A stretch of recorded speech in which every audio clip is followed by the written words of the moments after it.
اهلا بكم مرة تانية اعزائي مشاهدين برنامج زملكاوي، ومعنا ومعكم فقرة النقاد الصحفيين، وبنبدأ بيها النهاردة كلامنا مع الأستاذ محمد، أستاذنا كلنا وكبير الصحفيين، صديق سيادة المستشار في رحلة كفاحه. أهلا بيك يا أستاذ محمد. أهلا بيك يا أستاذ كريم المذيع المتألق دائما. وبص يا كريم، إن عاد مرتضى منصور يعود الاستقرار لنادي الزمالك. هو ليه مرتضى منصور ليه أعداء كتير يا كريم؟ علشان هو بيحارب الفساد، فعشان كده ليه أعداء كتير. سيبك بقى من شوية العيال بتوع اللجان الإلكترونية وهزازين الديول دول. انتوا مين؟ انتوا مين؟ مرتضى منصور هو الرئيس التاريخي لنادي الزمالك. فاهم يا كريم؟ سيبك من شوية القبيضة. انتوا مين يا مرتشيين؟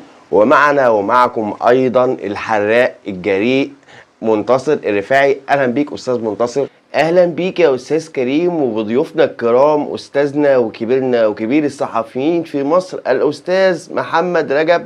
وحابب من هذا المنبر اشكر المستشار مرتضى منصور مؤسس اعلام الزمالك، اللي عمل قناة واعلام لنادي الزمالك بيقدر يرد بيه على كل المنتفعين وهزازين الديول والمرتشيين، اعداء النجاح، اعداء التاريخ. الرئيس التاريخي لنادي الزمالك سيادة المستشار مرتضى منصور، اللي حابب اوجه له التحية من منبر نادي الزمالك. وايضا المنضم حديثا لكتيبة برنامج زملكاوي اللبق الاستاذ المتألق دائما ماجد غراب. اهلا بيك استاذ ماجد. اهلا وسهلا بيك يا استاذ كريم وبكل ضيوفك الكرام واستاذنا وكبيرنا الاستاذ محمد رجب. بص يا كريم، يعني ايه استقرار؟ يعني مرتضى منصور. يعني ايه نجاح؟ يعني مرتضى منصور. يعني ايه رئيس نادي اسطوري؟ يعني مرتضى منصور. يعني ايه اعلام نادي الزمالك؟ يعني مرتضى منصور. كل حاجة بتحصل كويسة في نادي الزمالك كان سببها واحد بس، مرتضى احمد منصور. فاهمين؟ علشان الناس اللي دايما بتقولك هو المستشار عمل ايه؟